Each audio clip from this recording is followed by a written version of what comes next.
سڵاتان لەبێت من کۆسار عومەرم مامۆستام لە زانکۆی پۆلی تەکنیکی گەرمیان ئەمڕۆ بە خۆشحاڵیەوە لە زانکۆی گەرمیان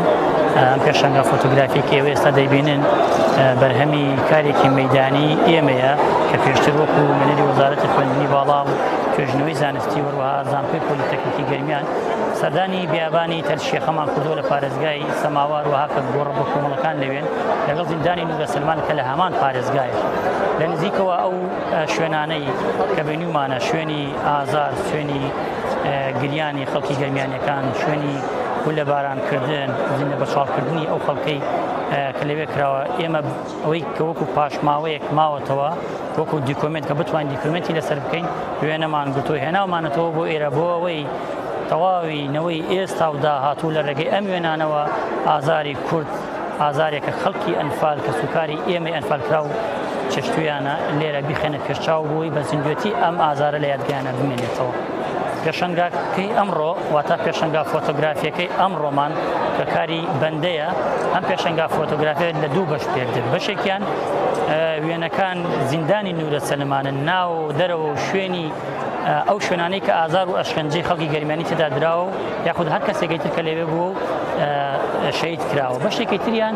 گۆڕە بە کۆمەڵەکانن لە گۆڕە بە کۆمەڵەکان کە هەڵدراوەتەوە وێنەی ئێسک و پرووس کە کاتی ئازار ئەو گولانەی کە نراوە بەسەری ئەو خەڵکانەوەی کە لەوێ شەهید کراوە ئەم وێنانە دەردەخات. پێشەنگاکە لە چوارچێوەی هەفتەیادی چالاکیەکانە بۆ تاوانی ئەنفال لە گەرمیان ئەوڕۆ دووەم ڕۆژی چالاکیەکانە لە زانکۆی گەرمیان و ئێمە بم پێشەنگا فۆتۆگرافیا بەشدار بووین. حەمدی شاعر پێشی زیاتر لە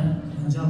ساڵێ ئەڵێ دڵی خەبەری داوە لەبارەی ئەنفالەوە شعری نووسیوەڕەکە بۆ ڕووداوێتتر بەڵام دەخاڵدە قەڵێ بۆ ئەنفالی نووسیوەکەوت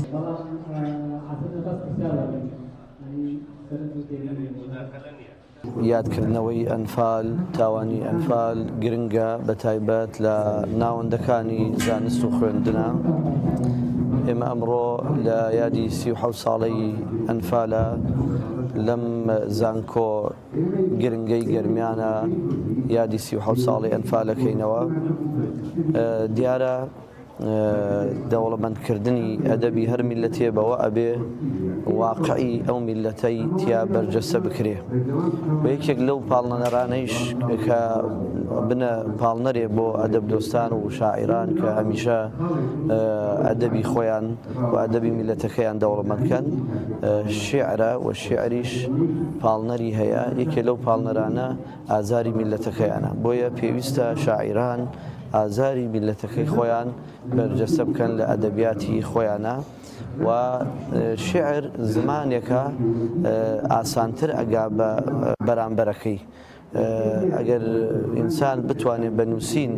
هەوڵ بدا پەیامەکەی بگەیەنێ بە قورستر ئەگەیە بەڵام بە شعر ئاسانتر ئەگا و زیاتر ئەچێتە دڵی بەرامبەر و خوێنەرەوە. کەوابوو بەرجەستەکردنی واقع و ئازاری میلەت و گەل لە ناو شیعرا بابەتێکی زۆر گرنگە حتا ئیسلامیش ڕێی پێداوە. بۆی شاعیران با جینۆسایدی ئەنفال و مەزڵومێتی ئەم گەلە بەرجەستە بکەن لە دیێڕەکانی شیعریانە بۆ ئەوەی زیاتر بە زیندوێتی بمێنێتەوە. ئەمە پێناسەیەکی گشتینە بۆ زیمان چۆن لەلایەن وڵاتەکانە سەرکوت کرد. ئایا بەس بەعز زیمانی ئێمە سەرکوت کرد؟ ئێمە وەکو سەنتەی جینۆسایدی زانکۆی گەرمیان دووەم دیداری ساڵانەمان ئەنجامدا. دیارە دوو ڕۆژ چالاکی لە خۆ گوتووە لەم دوو ڕۆژ چالاکیە ڕۆژی یەکەم کە سیانسەی چوار بوو کۆمەڵە بەرگە و بابەتی جیاوازی لە خۆ کرد کە نمایشکردنی 5 فیلمی دۆکومنتاری بوو لەسەر تاوانی ئەنفال و ژێنووسکرا بوو بە زمانی ئینگلیزی و لە ئەمریکادا ناساندنی دوو کتێب بوو نیشتمانی گوڵەگەرمەکان لەگەڵ شانۆنامەی ئەنفال و ڕۆژی دووەمیشان کۆمەڵێک بەرگە و بابەتی جیاوازی لە خۆ کرد کە نمایشکردنی فیلمێکی زیندوو لەناو گۆڕە بە کۆمەڵەکان بوو لەگەڵ نمایشکردنی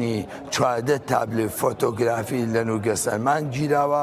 لەگەڵ 4 تابلۆ شێوەکاری بۆ 4 کەسایەتی دیاری تاوانی ئەنفال. لە ئەمریکادا پانەڵێکی زانستی لەسەر وانگەی جیاوازەوە وانگەی ژینگە کاریگەری تاوانی ئەنفال لەسەر ژینگە و لە هەمان کاتدا ئایا تا چەند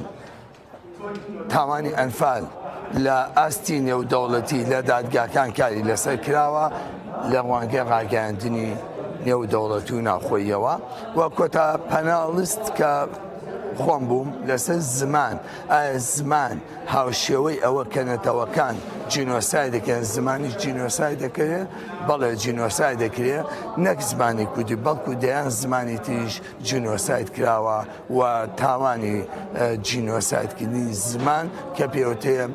لانگویج جینۆسایت بەسەر نەتەوەکان هاتووە و کۆتا بەڵگەمان کۆتا چالاکیمان ناساندن و بەخشینی دوو گۆڤاری جینۆسایدە کە سنتەی جینۆسایدی زانکۆی گەرمیان ژمارەیە کوردو بە شێوەی چاپکرا و پەیپەر کە ئێستا بەسەر ئامادەبوانەدا بەشمان کرد لە هەمارکاندا بە شێوەی ئۆنلاین لە ماڵپەی سەرکی وزارەتی خوێندنی باڵا و زانکۆی گەرمیان و سایدی سنتەی جینۆساید نمایش کراوە بە هەردوو جۆرەکە چ بە شێوەی چاپکرا و چ بە شێوەی ئەلکترۆنی.